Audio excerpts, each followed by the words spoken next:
E aí pessoal, tudo bem? Vamos fazer uma rapidinha sobre efeito repristinatório. O que é efeito repristinatório?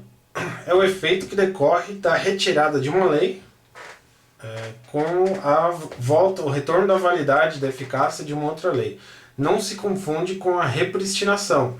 A repristinação é aquele instituto que nós temos previsto na LINDB, que a norma, uma determinada norma que revogou uma norma anterior volta à eficácia por conta da sua revogação. Então você tem três normas, isso na repristinação. Você tem a norma B revogou a norma A, e aí tem a norma C que revoga a norma C. Aí a gente pergunta, a norma A volta à validade?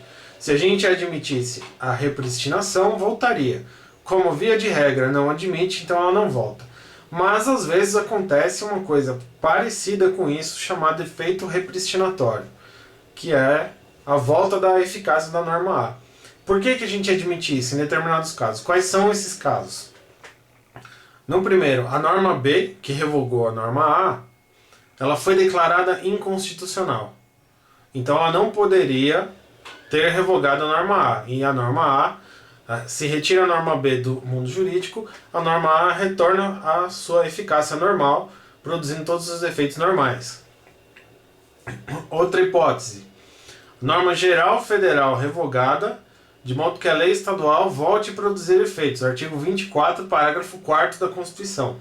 Você tem a norma A estadual produzindo todos os seus efeitos enquanto lei geral para determinado assunto que deveria ter sido regulado por uma lei federal e não foi. Aí você tem a lei federal que finalmente regula o assunto. O que acontece com a lei estadual? Ela fica com eficácia suspensa, conforme o artigo 24, parágrafo 4º da Constituição. Então, essa norma A estadual fica com eficácia suspensa. E tem a norma federal, que vai regular toda a matéria. Aí acontece que a lei federal foi revogada e saiu do ordenamento jurídico. O que acontece com a norma A? Ela deixa de ter eficácia suspensa. E isso também é um efeito repristinatório. A gente não está falando de revogação, porque a norma A estadual não foi revogada. Ela teve simplesmente eficácia suspensa. Por isso se admite a hipótese de um efeito repristinatório.